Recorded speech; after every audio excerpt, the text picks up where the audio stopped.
My nose is bad. I'm gonna get a tissue. I hope Mike edits this, because I can't edit it out.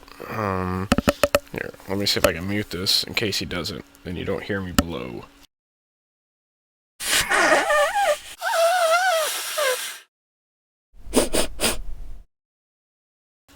Alright, it's allergy season. I guess I could have paused it, done that off camera.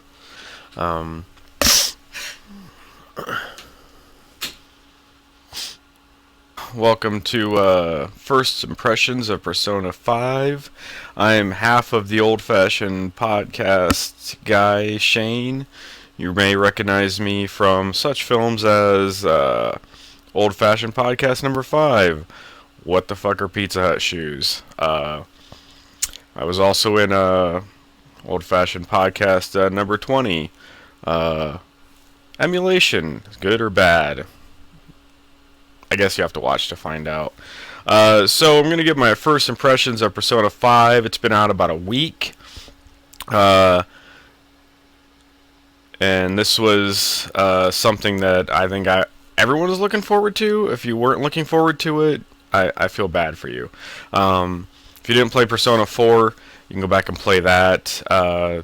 The stories are not relevant to each other, so you do not have to play Persona 4 to understand Persona 5. You don't have to play Persona 3 to understand 4 and 5. They're all independent stories.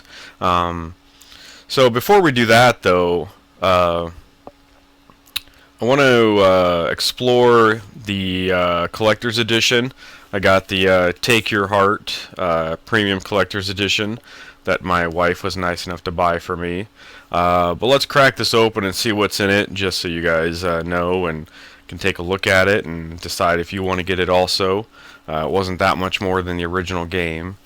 So first you got to slip off the sleeve, and then I guess that's upside down, huh? Oh, jeez, that's awkward. It comes with this cool box. Yep. So first thing you gotta do is pull the tab to flip it open. Let's see what's in here. So we've got Kuroniko. Apparently they mixed up a Trigun thing. No, it's Morgana. It's one of the only cat character in the game? I don't know, maybe. Let's see what we got. Then we have this book here that shows how much you should care about the characters and how much work they put into making stuff, so you appreciate all the hard work everyone put into the game. They call it an art book, but I don't think you're supposed to color in it. Most of it's already colored anyways. Let's see. There is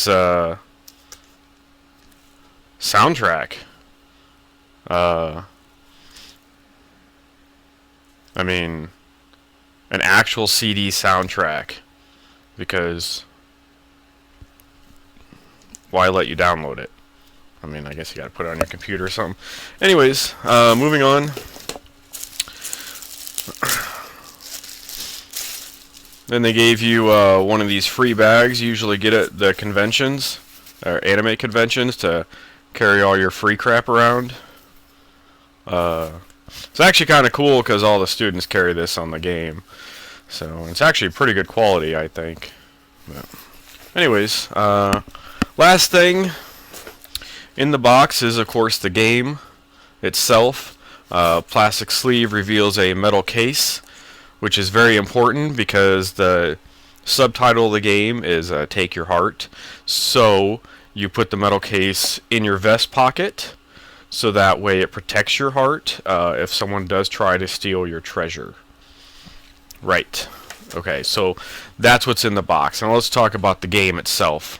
So the main part of the story is that you are a student in a high school and you get this app on your phone, and the app lets you invade people's hearts, so to speak. People that are too twisted with desire or too corrupted, and you get to save them from themselves, pretty much.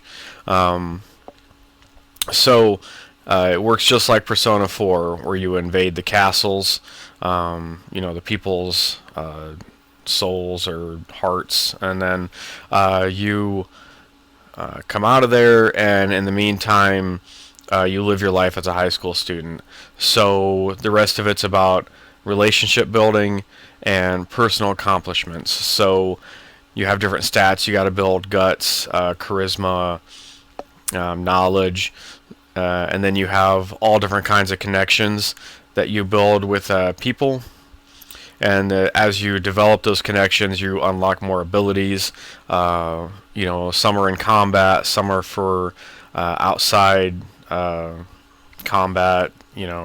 So for example, the first thing you unlock is the ability to like pass a baton. So if you're in the middle of a battle, you get to like rank 2, I think, or 3 when you develop certain bonds, and then you can pass the baton. So if you do a critical hit or you find an enemy's weakness, then you can pass the baton. And there's like 10 different stars, so 10 different levels, and the characters just get stronger and stronger, and then unlock stronger personas. The personas are what they summon to fight. And obviously, if you've played this or the Shin Megami series, you'll recognize a lot of the persona or as demons. So the story and the gameplay is a lot like Persona 4. You're just doing a lot of detective work. You're trying to save people. Persona 4 is more about a killer. This one, it's not so much about people being killed, but just people's desires in general. So that's the basic part of it. The one thing I do love is if you've played any of the Shin Megami series, they always have demons. They don't always call them demons. I think in this series they call them shadows. But the important thing is that they brought those back for Persona 5. And Persona 4, they took them away and they were just blobs, and it wasn't, I don't know, it was kind of crappy. So they brought back all the demons, and they brought back the fusion system, so you can combine the demons. And just as you'd think from a Shin Megami game, it's just as confusing as it ever was. Because you have to pick the demons and understand the levels and what creates what, and it's based off your character level. And then, much like Persona 4, as your bonds grow with different people, your shadows, demons, monsters will get extra levels, which of course brings back also the fun of collecting demons, shadows, in the Persona series. And so it's like Pokemon for adults. And the cool thing is that you don't just collect them. You don't just throw a Pokeball. I was trying to think of something that could relate. A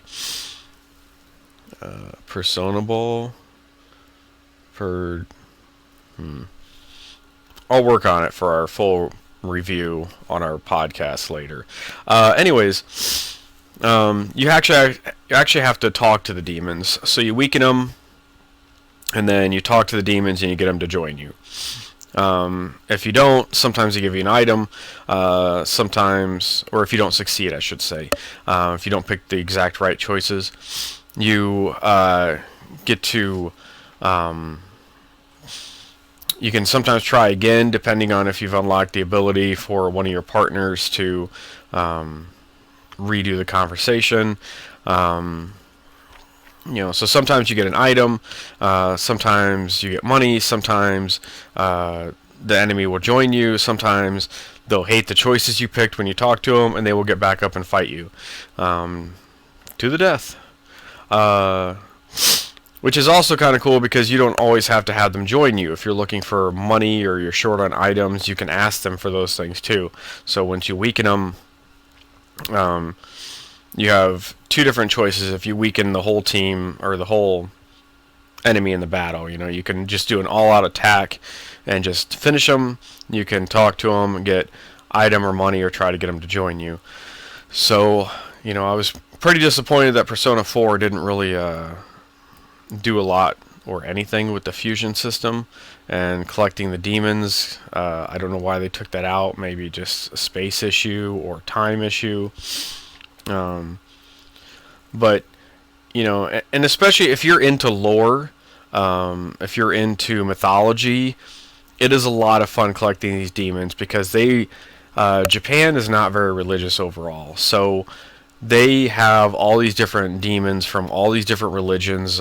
You know, so they have like Thor and Odin and you know people like Kodama is from their lore history.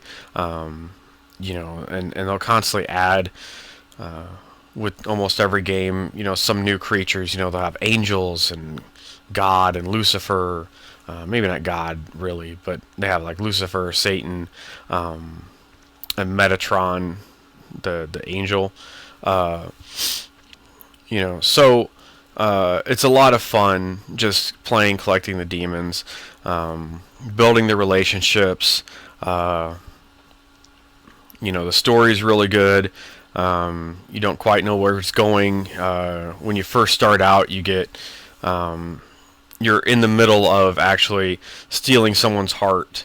So then you kind of get a feel for what the Phantom Thieves are, what they're doing, and how even though they're in a shadow world trying to steal someone's heart, they're still in the real world and actually stealing a real item, right? So, you know, they're not just like in another world where they warp in and out. You know, they see the world differently based on the person's desires. But so it's really cool how it plays out and how it connects to the real world and how it affects others. And you know,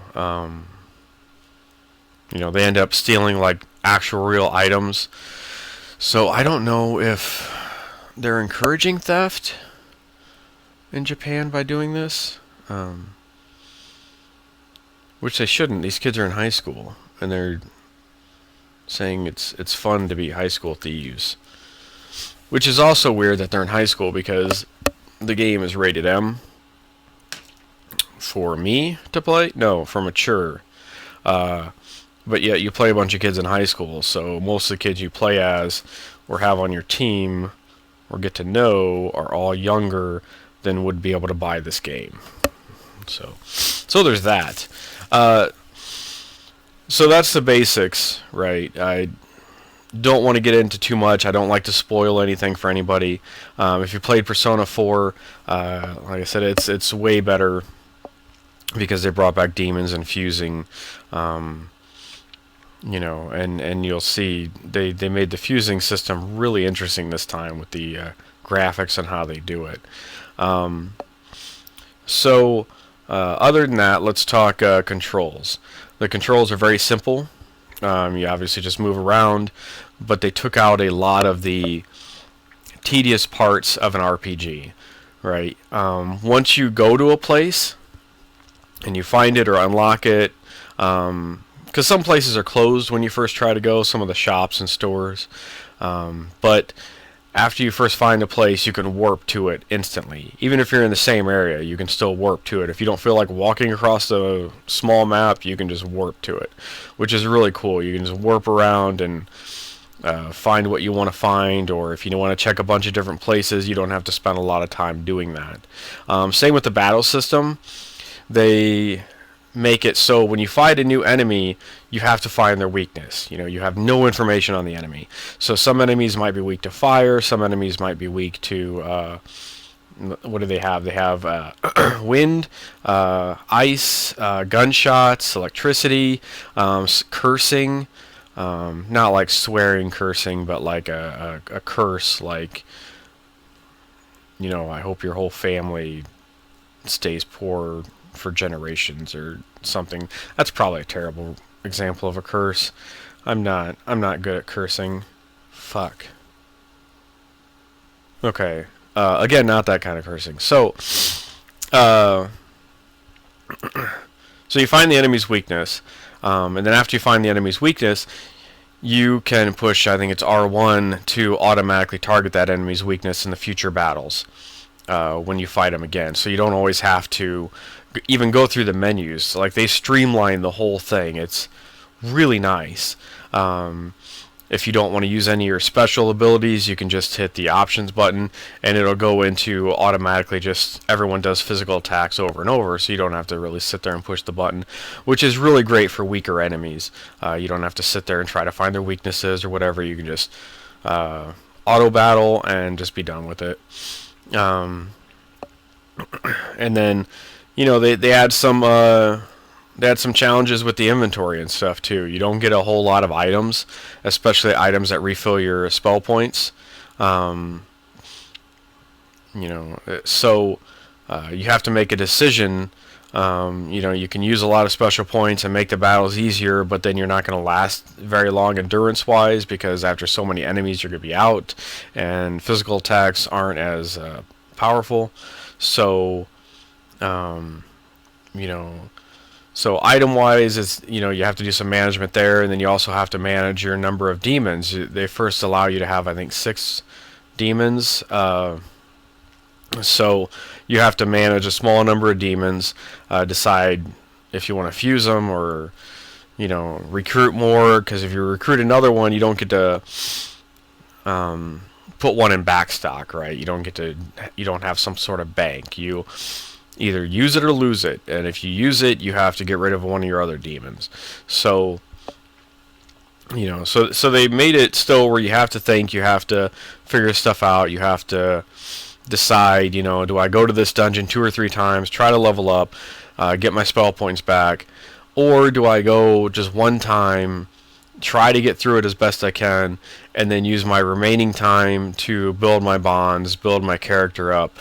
So you build your character up by different stats. You have like knowledge, charisma, guts. There's like 5 or 6 different ones. I don't really remember them all. But so you have to spend your off time when you're out of the dungeon deciding whether or not to build bonds between your character and others, or building up your own character. Expanding his knowledge, expanding his guts. So you have to think a lot about how you use your time in the game, because it's very limited, right? The game happens over the course of a year or so, and so every day they give you just a few actions to choose. Some days you don't get any actions. You look forward to most Sundays because you don't have school on Sundays, and you can perform, 3 actions sometimes or more, depending on what's going on. Sometimes they skip whole days and tell you don't have time to do anything that day because you have prior plans. So, trying to decide how to use your time is very difficult in the game. But they make it all very thought-provoking, with the building of relationships. And when you build the relationships, everyone has a story that unfolds. So let's take one of the characters. At first, you're like, well, I'm going to build a relationship with them. We're going to run around the school and get some exercise.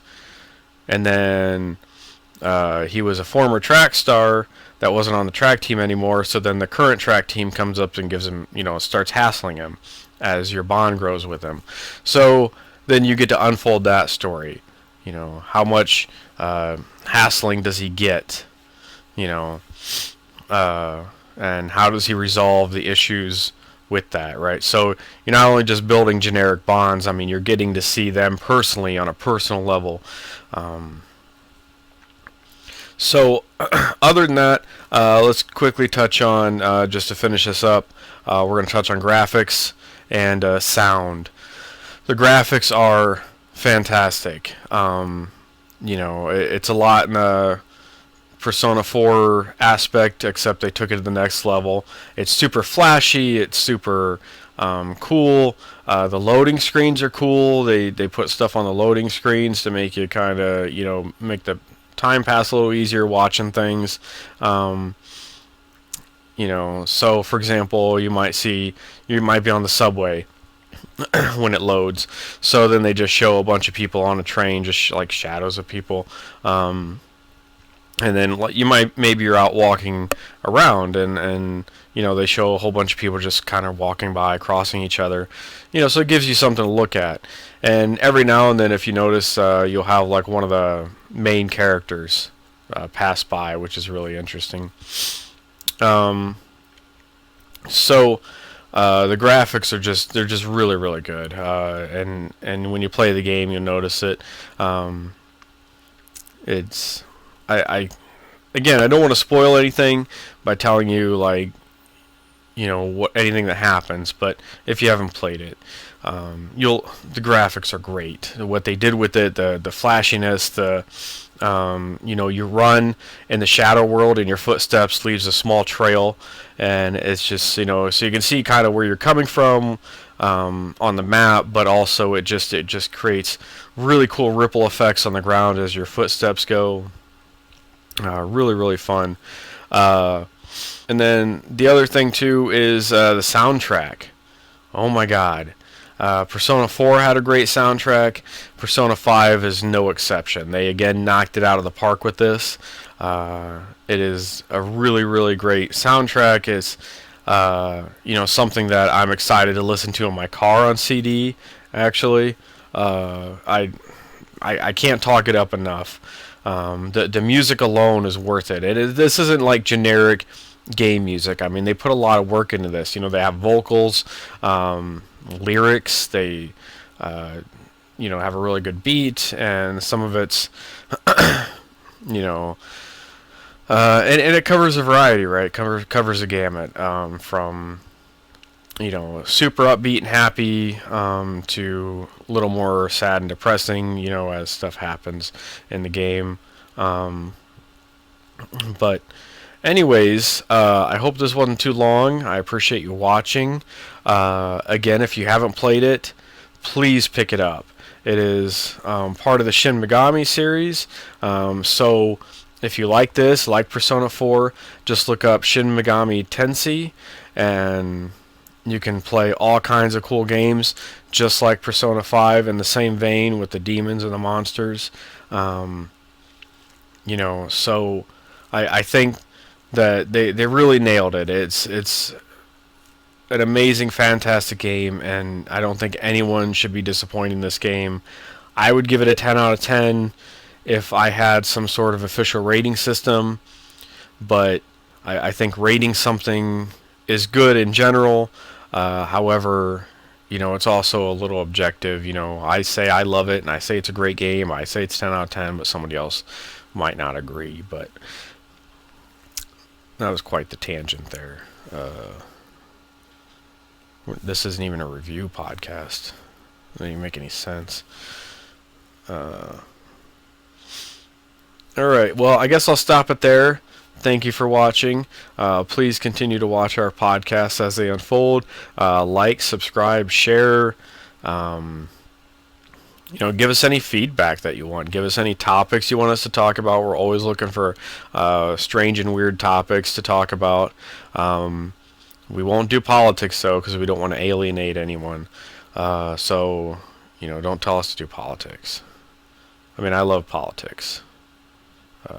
Trump's awesome, right? He's not. All right. Shane from the Old Fashioned Podcast, going to be signing off, I guess.